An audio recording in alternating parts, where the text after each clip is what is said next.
Oh, do you know what? People have always told me that my English is really good. Actually, really good in English. Good in English? What? Don't you believe me? No. I totally believe you. Definitely, you're good in English. Yeah.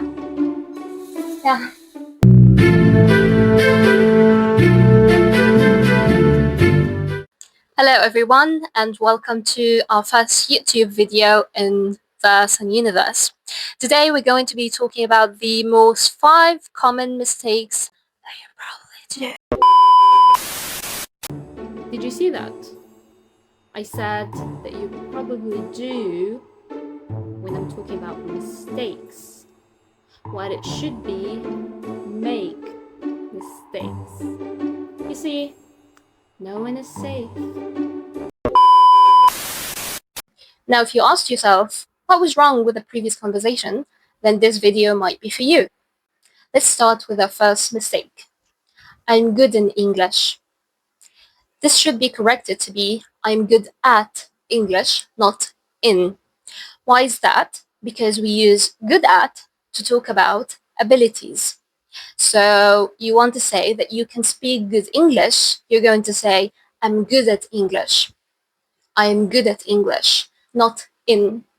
And on the opposite, if you want to say that you're bad or you're not doing great at something, then you're going to say, I'm bad at. So in both cases, when we talk about abilities, we use good at or bad at. So I'm good at English, but I'm bad at French. True. Now the second mistake is, I look forward to see you. This should be corrected to be, I look forward to seeing you, to hearing from you, to meeting you. So it should be always an ing and never an infinitive. Wait a minute. As far as we know, the verb should always come in infinitive after to. Like, I need to go, I want to sleep. So go, sleep. Both of them are infinitive. How come we're now saying ing after to? That's because I look forward to is a phrasal verb. And what comes after it should be a noun or a gerund. And what's a gerund? A gerund is technically a verb in ing. So that's why we say seeing, meeting, hearing. We use it in ing because what comes after looking forward to is something, not a verb. That's why we're using it in ing form to create a gerund.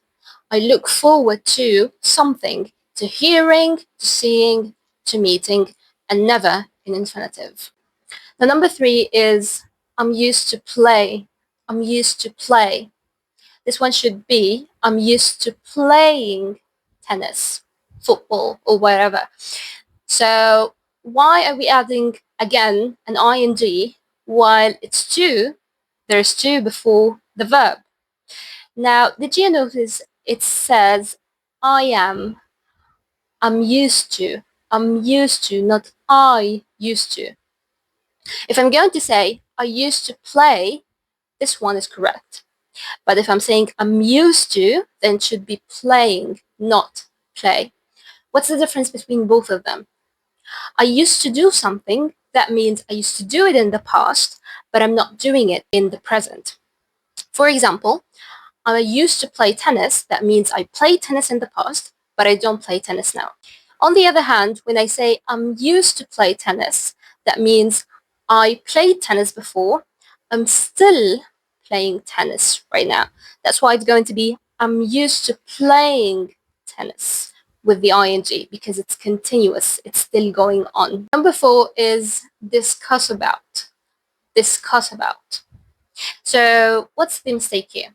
For example, you're talking to someone and you're saying, we discussed about the issue. That means you talked about it. Now, when you use talk, we can say talked about something. We talked about the issue. But when you're using discuss, you don't need to add about. Just discussed the issue. So next time when you say discuss, just say I discussed the issue, not I discussed about the issue. Now, last but not least is He's more taller than him. He's more taller than him. This should be corrected to be he's taller than him. Now, why is this wrong? I want to add an emphasis that he's taller than him. So why is it wrong to use more taller? Because this is called double comparison and it's grammatically incorrect and awkward. Like, he's taller than him already does the job. So you don't have to say more taller. Otherwise, we wouldn't have said taller in the beginning. So if you want to add more emphasis, you can try to say he's much taller than him, but you cannot really say he's more taller than him. But there are some cases, if only the adjectives, if you cannot add er at the end. For example, beautiful. You cannot say she's beautifuler than her. You can only say more beautiful because you cannot add er after beautiful. This is one example where you can actually use more. But if you can add er to the adjective, then you don't need really to add more because, as we said, it's called double comparison, incorrect, awkward, and weird. Don't say, just don't. And that's it. You made it to the end. Thank you so much for watching. If you enjoyed this video, please don't forget to like and subscribe and leave a comment down below which mistakes did surprise you the most and what are other mistakes that you still spot. Let me know in the comments. I'm going to call my husband. Do you know, I'm married with a doctor. It's two. I'm married to, not with. Gosh, your prepositions are awful.